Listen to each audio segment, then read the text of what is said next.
అందరికీ నమస్కారం. నేను మీ హేమా సుబ్రహ్మణ్యన్. హోమ్ కుకింగ్ తెలుగుకి స్వాగతం. బనానా బనాఫీ పై ఇదొక మంచి ఇంగ్లీష్ డెసర్ట్ అన్నమాట. ఒక బిస్కెట్ బేస్ మీద అరటిపళ్ళు పీసెస్, క్యారమెల్ సాస్, క్రీమ్ ఇదంతా పెట్టి ఇది చేస్తారు. దీనికి అసలు బేకింగ్ అవసరం లేదనమాట. సో ఇప్పుడు ఈ బ్యూటిఫుల్ డెజర్ట్ని ఎలా చేయాలో చూద్దాం.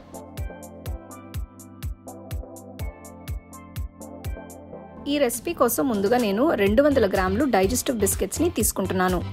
వీటితో నేను క్రమ్ బేస్ని తయారు చేయబోతున్నాను. దీనికోసం ఈ బిస్కెట్స్ అయితేనే బాగుంటుంది. వీటిని ఇలా చిన్న ముక్కలుగా విరిపి ఫుడ్ ప్రాసెసర్లో వేస్తున్నాను. మీకు కావాలంటే మిక్సర్ జార్లో కూడా వేయచ్చు.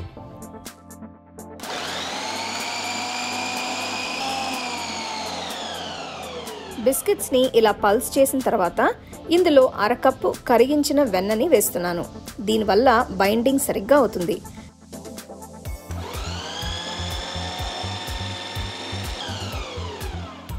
చూస్తున్నారు కదా, బిస్కెట్ క్రమ్స్ బాగా తయారైంది.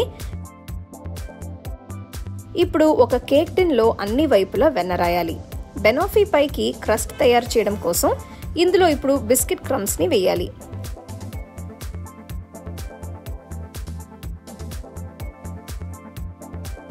దీనిపైన బటర్ పేపర్ వేసి ఇలా ప్రెస్ చేస్తే బిస్కెట్ క్రమ్స్ అన్నీ సెట్ అయ్యి క్రస్ట్ కాస్త ఫర్మ్గా తయారవుతుంది.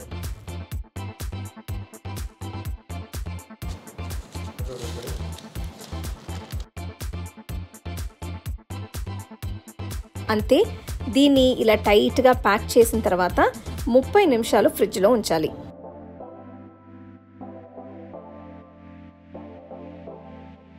సాల్టెడ్ క్యారమెల్ సాస్ చేయడం కోసం నేను ఒక సాస్ పాన్లో 1 కప్పు పంచదార వేస్తున్నాను. పొయ్యిని మీడియం ఫ్లేమ్లో ఉంచి దీన్ని పూర్తిగా కరిగించాలి. ఆ తర్వాత వెంటనే 6 టేబుల్ స్పూన్ల వెన్న వేసుకోవాలి. ఇదంతా ఇమీడియట్గా కలిపిన తర్వాత 1/2 కప్ ఫ్రెష్ క్రీమ్ వేయాలి. ఇది కూడా కలిపిన తర్వాత 1/2 టీ స్పూన్ ఉప్పు వేసి బాగా కలపాలి. అంతే, సాల్టెడ్ క్యారమెల్ సాస్ తయారైనట్టే. ఈ రెసిపీ కోసం నేను 3 అరటిపళ్ళని తీసుకుంటున్నాను. వీటిని ఇలా స్లైసెస్ లాగా కట్ చేసి పక్కన పెట్టాలి.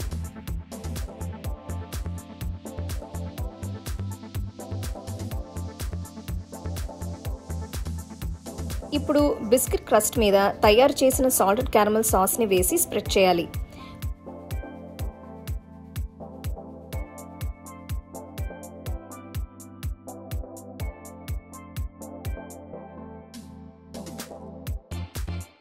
దీనిపైన అరటిపండు స్లైసెస్ని ఇలా అరేంజ్ చేసి పెట్టాలి.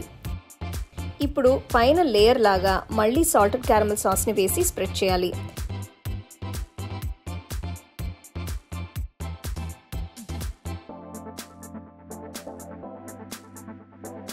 ఇదంతా సెట్ అవడం కోసం 2 గంటల పాటు ఈ కేక్ని ఫ్రిడ్జ్లో పెట్టాలి. ఈ లోపల విప్డ్ క్రీమ్ చేయడం కోసం ఒక చల్లటి బౌల్ని తీసుకుంటున్నాను. దీనివల్ల క్రీమ్ కన్సిస్టెన్సీ కరెక్ట్గా ఉంటుంది. ఇందులో 250 ml విప్డ్ క్రీమ్ వేస్తున్నాను. మీకు ఇంత క్రీమ్ ఎక్కువ అనిపిస్తే 1/2 కప్ మాత్రమే యూజ్ చేసుకోవచ్చు. ఇందులో 3 టేబుల్ స్పూన్ల ఐసింగ్ షుగర్ వేసి మొత్తం కలిపి మీడియం స్పీడ్లో 10 నిమిషాల పాటు బీట్ చేయాలి.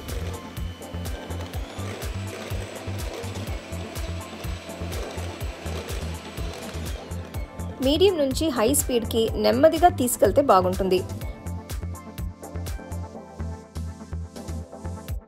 చూస్తున్నారు కదా, ఆ తర్వాత ఇలా సిల్కీగా, స్మూత్గా, స్టిఫ్గా ఉన్న క్రీమ్ తయారైంది కనిపిస్తుంది. ఇదంతా చేయడం కుదరకపోతే మీరు రెడీమేడ్ విప్డ్ క్రీమ్ని కూడా వాడుకోవచ్చు.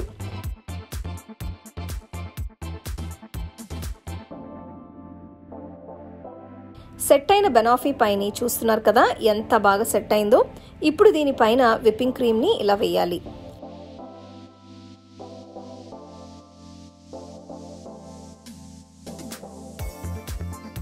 అలాగే నేను గార్నిషింగ్ కోసం పైన కొన్ని చాక్లెట్ పీసెస్ని కూడా వేస్తున్నాను.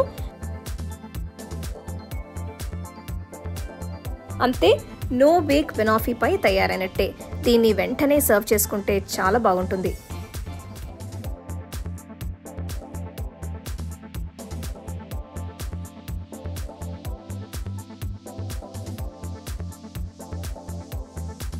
చూసారు కదా, ఈ నో బేక్ బనానా బనాఫీ పై ఎంత బాగుందో. అసలు చాలా చాలా టేస్టీగా ఉంటుంది. సో మీరు ఈ స్టెప్స్ అన్ని ఫాలో చేస్తే మీకు ఇది పర్ఫెక్ట్గా వస్తుంది. ఇది ఒక స్పెషల్ డెజర్ట్. సో తప్పకుండా మీరు ట్రై చేసి ఎంజాయ్ చేయండి.